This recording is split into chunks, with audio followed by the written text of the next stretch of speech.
매주 목요일 경제 브리핑 시간입니다. 이 시간은 격주로 국민연금공단 대구지부 연결해서 국민연금 정보 알아보고 있습니다. 네, 오늘도 국민연금공단 대구지역본부의 이혜리 차장님 전화로 만나보도록 하죠. 네, 안녕하십니까? 네, 안녕하십니까. 국민연금의 이혜리입니다. 네, 지난 시간까지 노령연금, 유족연금, 장애연금에 대해 알아봤는데요. 자, 네. 국민연금에서 받을 수 있는 급여가 이 세 가지인가요? 네, 국민연금에는 매월 연금으로 받을 수 있는 급여로 노령연금, 유족연금, 장애연금이 있고요. 한꺼번에 받을 수 있는 일시금 급여도 있습니다. 네. 반환 일시금과 사망 일시금인데요. 이 두 가지에 대해서는 제가 다음 시간에 말씀드리기로 하겠습니다. 오늘은 분할연금에 대해서 말씀드릴까 합니다. 네. 자, 분할연금은 어떤 제도인지 설명을 좀 해주시죠. 네, 분할연금은 노령연금의 한 부분이라고 생각하셔도 좋을 듯 하고요.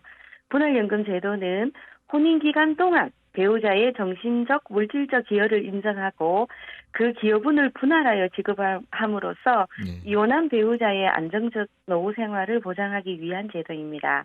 해당되는 수급권자에게 별도의 분할연금을 지급하는 것이 아니라 전 배우자의 노령연금에서 분할해서 지급하는 연금입니다. 네. 이혼한 전 배우자가 받는 노령연금의 일부분을 떼서 받는 연금이 분할연금이다 이렇게 보면 되겠군요. 네. 네.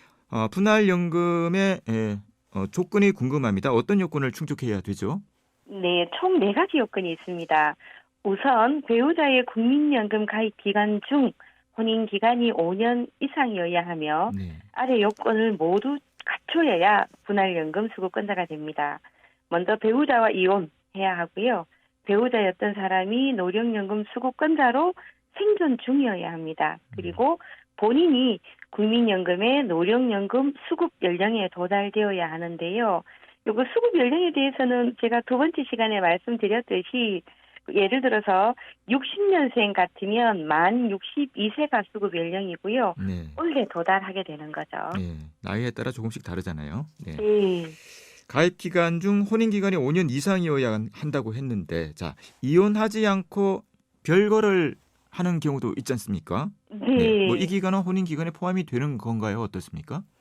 네, 이 부분은 법 개정이 있었는데요. 2018년 6월 20일 전 수급 요건을 모두 충족한 경우에는 별거 등으로 혼인 중 부양 의무를 해태한 기간이 있더라도 혼인관계 증명서 등 공적 자료상 확인되는 혼인기간 전체가 포함되고요.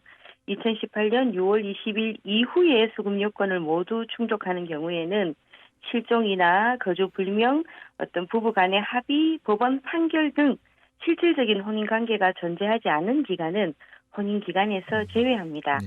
그리고 가입기간 5년 이상은 실제 보험료 납부 개월이란 거 이제 다 아시죠? 네, 그렇군요. 자, 이 분할연금은 언제부터 얼마나 받게 되는 거죠?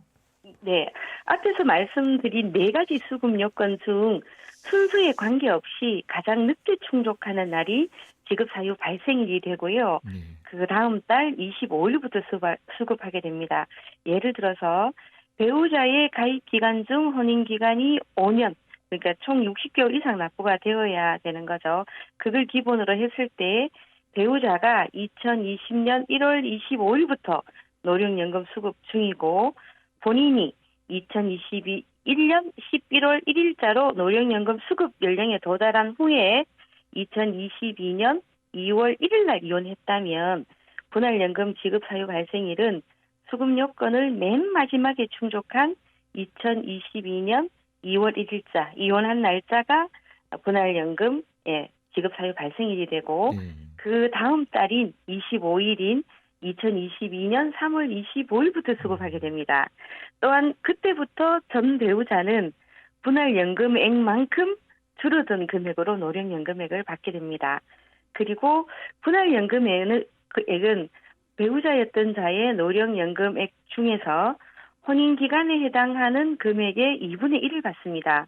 다만 2016년 12월 30일 이후에 분할연금 지급 사유가 발생하는 경우부터는 분할 비율을 당사자 간 협의 또는 법원의 재판을 통해 결정할 수 있고요. 만약에 분할 비율을 별도로 결정하지 않으면 역시 2분의 1로 균분하게 배분이 됩니다. 네.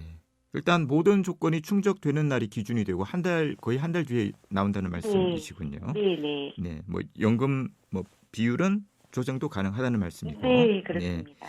자, 혼인 기간에서 제외할 기간이 있다든지 또 분할 비율을 합의나 법원의 재판으로 별도로 이제 결정을 하려고 한다면요. 네. 공단에 신고를 해야겠네요. 네, 혼인기간 또 연금 분할 비율 신고서라고 있습니다. 요 신고를 공단으로 하셔야 하고요. 네. 분할연금 청구 전에 혼인기간 또 연금 분할 비율이 별도로 결정된 경우에는 분할연금 청구된 날로부터 90일 이내, 분할연금 청구 후에 별도 결정된 경우에는 그 별도 결정일로부터 90일 이내에 공단에 요 신고서를 제출하시면 됩니다. 네, 그렇군요. 이 노령연금은 소득이 있는 업무에 종사할 때에는 감액이 된다고 하셨는데, 자, 이 경우에는 분할연금도 감액이 됩니까? 어떻습니까? 분할연금액은 감액되지 않습니다. 네. 전 배우자가 소득 있는 업무에 종사하여 노령연금을 감액해서 받더라도 분할연금 수급권자는 감액되지 않고 그대로 받습니다. 또한 전 배우자가 노령연금 수급권은 발생했으나 청구하지 않았을 경우 또는 청구하지 않고 사망한 경우에도 전 배우자의 사망 전에 분할연금 수급 요건을 모두 충족했다면 청구하여 수급 가능합니다. 네. 그리고 만약에 분할연금 수급권자가 본인의 노령연금이나 또 장애연금을 받게 되는 경우가 있을 수 있잖아요. 네. 이럴 경우에는 어떻게 되는 거죠? 하나만 선택해서 네. 받게 되는 겁니까? 네, 보통 이제 연금이 한 사람에게 2개 이상이 발생되면 본인에게 유리한 걸로 한 개를 선택해서 받으셔야 되는데요. 분할연금은 제가 좀 전에 말씀드렸듯이 노령연금의 일부분이라고 생각하셔도 되거든요. 그렇기 때문에 분할연금은 본인 노령연금과는 중복급여 되지 않습니다. 둘 다 받을 수 있고요. 다만 장애연금이나 유족연금과 같이 다른 연금과는 조정 대상이 되기 때문에 본인에게 유리한 연금을 선택하시면 됩니다. 만약 선택하지 않는 급여가 유족연금일 경우에는 발생한 유족연금의 30%를 추가로 받을 수 있는 거죠. 네. 이 분할연금을 받다가 돌아가시는 분들이 있을 거 아닙니까? 사망할 네. 때는 유족연금으로 유족이 받을 수도 있습니까? 분할연금 수급권자는 노령연금 수급권자라고 보지는 않기 때문에 예. 분할연금을 받다가 사망 시는 유족연금이 발생되지는 않습니다. 또한 받던 금액이 다시 전 배우자인 노령연금 수급권자에게도 돌아가지 않습니다. 네. 자, 오늘도 청취자분들이 궁금해하는 국민연금 제도 가운데 분할연금에 대해서 들어봤습니다. 네, 많은 도움이 됐을 것 같네요. 네, 오늘도 수고하셨습니다. 네, 감사합니다. 네, 국민연금 대구지역본부 이혜리 차장이었습니다.